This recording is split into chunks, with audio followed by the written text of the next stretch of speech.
Morning students. कल हम doctor Bhimrao Ambedkar का जो पाठ है सफल प्रजातंत्रवाद के लिए आवश्यक बातें, इसमें हम लेखक परिचय पढ़ चुके हैं और पाठ परिचय पढ़ चुके हैं। आज हमको विधिवत रूप से अपने अध्याय का अध्ययन करना है, इसलिए इसका पहला पॉइंट है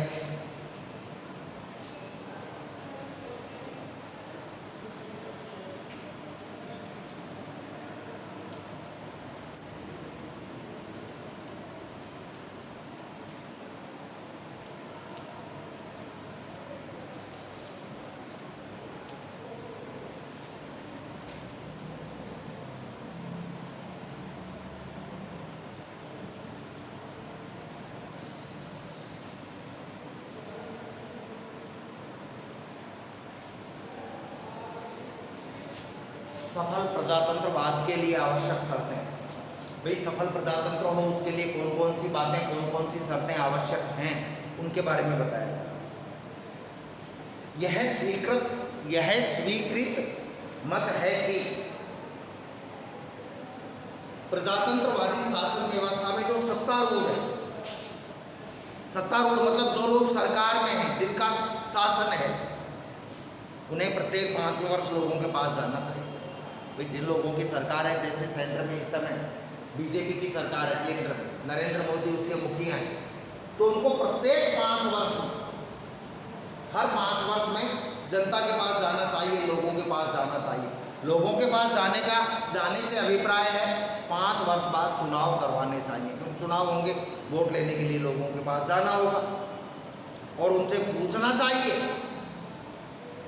आजकल तो क्या है, आरोप प्रत्यारोप चलते हैं, लेकिन होना क्या चाहिए, 5 वर्ष का शासनकाल हो गया, फिर चुनाव हो, सत्तारूढ़ दल जनता के पास जाए, लोगों के पास जाए और उनसे पूछे, उनसे कहे क्या उनकी सम्मति में, उनकी विवेक से, उनकी राय में वे इस योग्य हैं। सत्तारूढ़ दल के लोग जाएं और उनसे पूछें कि भाई हम क्या आपके हिसाब से इस लायक हैं क्या कि हमें सत्तारूढ़ रहने दिया जाए, हम वापस सरकार बना सकें, आप हमको इस लायक समझते हो क्या,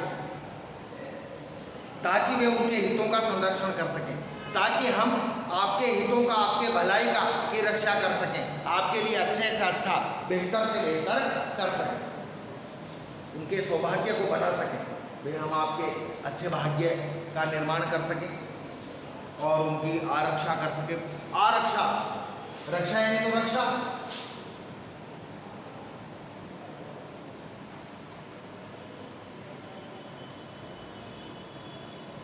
पूर्ण रक्षा, चारों तरफ से रक्षा कर सके। प्रजातंत्र का केवल इतने से ही संतोष नहीं होता, प्रजातंत्र को केवल इतनी बात से ही संतोष नहीं होगा कि प्रत्येक 5 वर्ष सरकार की रोकथाम की जा सके। सरकार वाले तो जो सरकार में 2 पक्ष होते हैं बच्चों, एक तो सत्ता पक्ष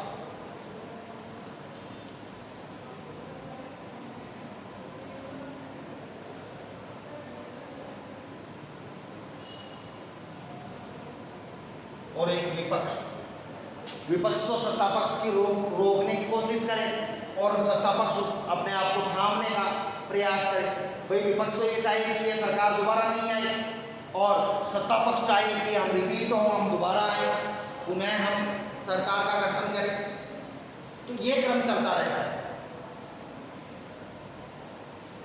और इस बीच के समय में कोई सरकार को कुछ भी न कह सुन सके, और 5 साल तक कोई सरकार को कुछ भी नहीं कहे, ये गलत है। जब जब सरकार गलत काम करे, विपक्ष उसके चाबुक लगाए, लगाम खींचे। प्रजातंत्रवाद चाहता है कि न केवल 5 वर्ष की समाप्ति पर सरकार का निषेध किया जा सके, सरकार खत्म, कार्यकाल पूर्ण, दोबारा चुनाव हो, सत्ता पक्ष और विपक्ष जनता के बीच में जाएं और जनता से मत मांगे, वोट मांगे, और जिनको ज़्यादा मिलेगा, जनता जिनको चाहेगी उनको वोट देगी और वो सरकार का गठन करेंगे, सरकार बनाएंगे। बल्कि ऐसी भी व्यवस्था होनी चाहिए, केवल व्यवस्था यही नहीं होनी चाहिए कि 5 वर्ष तुम खूब लूटो जनता को, 5 वर्ष तुम लूट लो, 5 वर्ष हम लूट लें, मरेगी जनता, पिसेगी जनता। 5 वर्ष बीजेपी ने शासन कर लिया, फिर 5 वर्ष कांग्रेस आ जाए, फिर 5 वर्ष बीजेपी आ जाए, फिर कांग्रेस आ जाए। ये तो चलता ही आ रहा है। जबकि होना क्या चाहिए, बल्कि ऐसी भी व्यवस्था होनी चाहिए कि सरकार के विरुद्ध किसी भी समय और तुरंत निषेधात्मक कार्रवाई की जा सके। जैसे हमको लगता है कि कोई सरकार हमारे अनुकूल नहीं है, पूरे राज्य के या पूरे देश के अनुकूल नहीं है, तो 5 वर्ष का तो है ही है समाधान कि भाई चुनाव होंगे, जब तो हम उनको उनकी औकात याद दिला देंगे वोट देकर। लेकिन यदि कोई सरकार 3 साल बाद भी निरंकुश हो जाती है, जनता के हितों की रक्षा नहीं कर पाती है, जनहित के कार्य नहीं करती है, तानाशाह हो जाती है, तो लोगों के पास ऐसे अधिकार होने चाहिए कि बीच में भी सरकार को पदच्युत किया जा सके, पद से हटाया जा सके, ऐसी व्यवस्था भी होनी चाहिए। वरना लोग जो सरकार में है, सत्ता पक्ष में, वो सोच लेंगे 5 साल तो अपने चाल दिए, चाहे जो करो, बीच में सरकार को हटाने की व्यवस्था भी होनी चाहिए, तुरंत निषेधात्मक कार्रवाई की जा सके। अब यदि आपको मेरे कहने का आशय स्पष्ट हो, यदि आप मेरी बात समझ गए हो, एक भाषण दिया था डॉक्टर अंबेडकर ने, उस भाषण का एक अंश है। तो प्रजातंत्रवाद का मतलब है किसी भी आदमी को सदैव शासन करते रहने का अधिकार नहीं।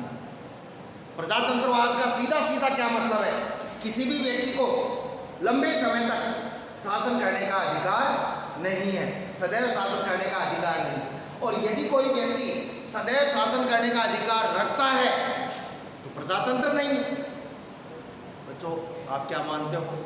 हमारे यहाँ 5 वर्ष में चुनाव होते हैं, जनता वोट देती है, जो जीतता है वो शासन व्यवस्था संभालता है। आपको जानकर आश्चर्य होगा, जो देश हमको इस समय परेशान कर रहा है सर्वाधिक, चाइना, चीन, वहाँ आज भी लोकतंत्र नहीं है।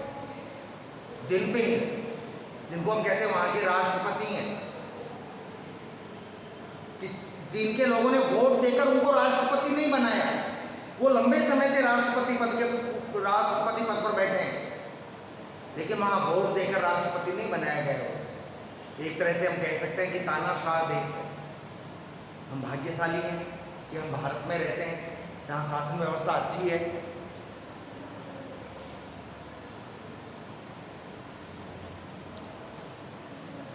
यह शासन करने का अधिकार लोगों की स्वेच्छा पर निर्भर करता है। शासन करने का अधिकार लोगों की स्वेच्छा पर निर्भर करता है कि भाई लोग चाहेंगे तो हमको। अब मोदी जी 2014 में प्रधानमंत्री बने थे, जीते थे, 2019 तक प्रधानमंत्री रहे, दोबारा चुनाव हुए, लोगों को अच्छे लगे तो उनको फिर वोट दिया। 2024 में फिर चुनाव होंगे, लोगों को जो अच्छे लगेगी पार्टी उसको वोट देंगे। बेहतर व्यवस्था है, अच्छी व्यवस्था है कि जनता जागरूक है हमारे यहाँ।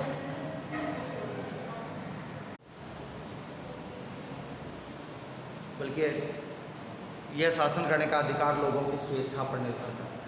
यह शासन कब तक चले, कब तक करें, ये लोगों की इच्छा के ऊपर निर्भर करता है।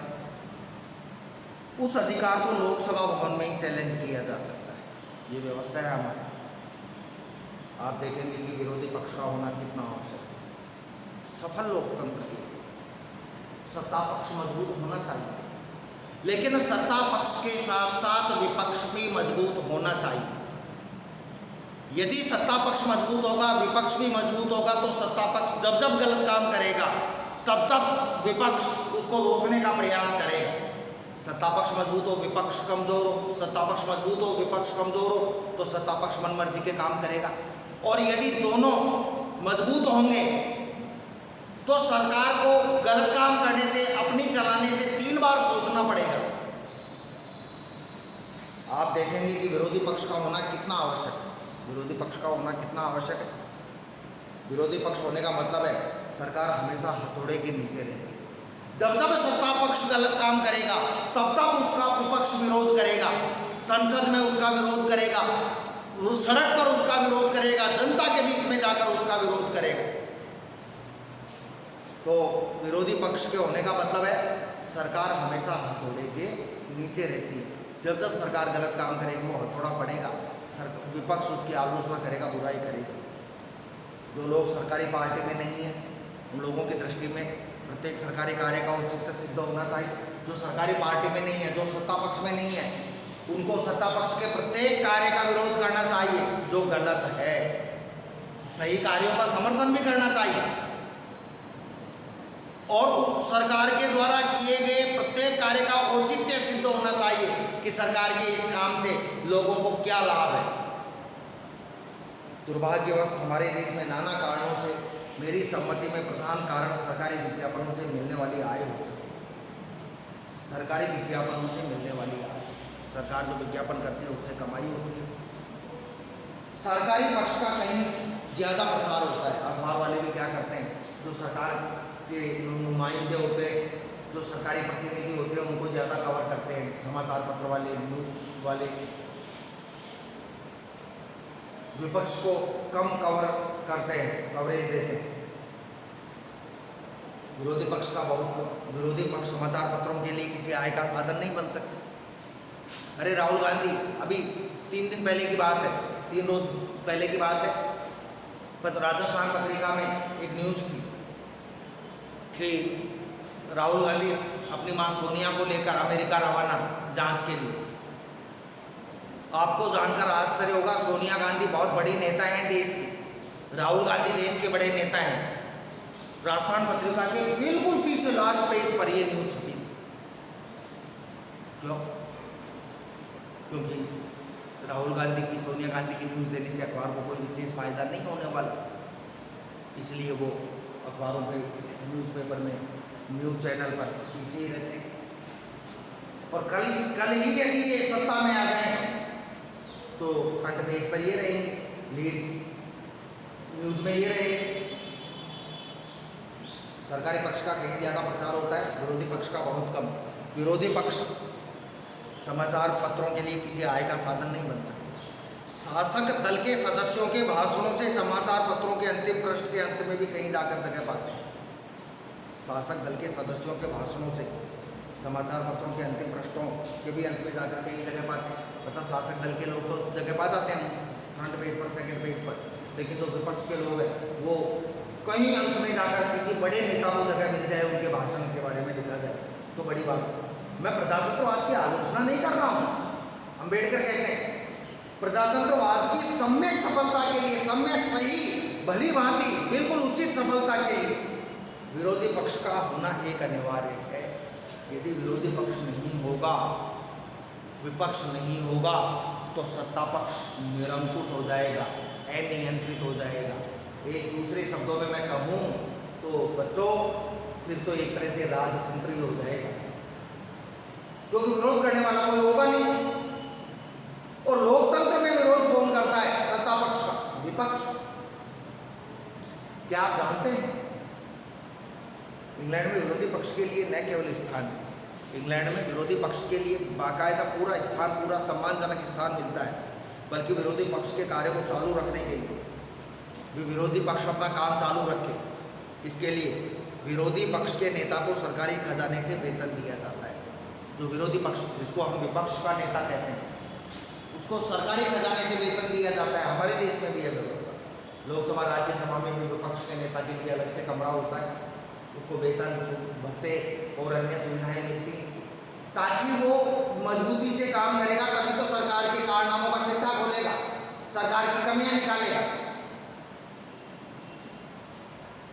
उसे एक सेक्रेटरी दिया जाता है, साहेब। उसे कई सांकेतिक लेखक तथा दूसरे कर्मचारी दिए जाते हैं। विपक्ष के नेता को सांकेतिक लेखक, जो संकेत पाकर ही लिखते हैं कुछ, और दूसरे कर्मचारी दिए जाते हैं। लोकसभा भवन में उसके लिए एक पृथक कमरा रहता है, हमारे देश में भी है, जिससे वह अपना कार्य चलाता है। इसी प्रकार आप देखेंगे कि कनाडा में भी जिस प्रकार प्रधानमंत्री वेतन प्राप्त करता है, कनाडा में जैसे प्रधानमंत्री को वेतन मिलता है, वैसे ही विपक्ष के नेता को भी वेतन दिया जाता है। इन दोनों देशों के लोग सोचते हैं कि कोई ना कोई होना चाहिए जो सरकार की गलतियों की ओर भी अंगुली निर्देश कर सके, कि कोई तो ऐसा होना चाहिए। वो गलती तो होती है, सत्ता पक्ष वालों से भी होती है, लेकिन कोई तो ऐसा प्रतिनिधि होना चाहिए जो सरकार की गलतियों की तरफ अंगुली उठा सके कि हाँ साहब तुम ये काम गलत कर रहे हो, तुमको ये काम नहीं करना चाहिए। वे चाहते हैं कि सरकारी गलतियां बताने का कार्य सतत निरंतर होना चाहिए, लगातार होना चाहिए सरकार की गलतियां बताने का काम।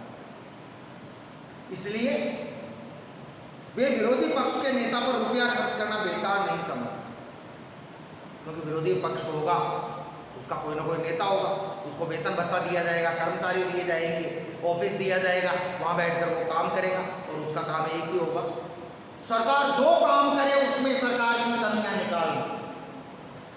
सरकार काम अच्छे से करेगी, वो देखेगी कि विपक्ष वाले विरोध करेंगे, कमियां निकालेंगे, इसलिए पहले ही वो अच्छे से काम करेगी, फिर भी विपक्ष उसमें कमी निकालेगा, सरकार उसमें सुधार करेगी। कुल मिलाकर सीधा सीधा फायदा किसका होना है? जनता का होना है, लोगों का होना है। यही लोकतंत्र है बच्चों।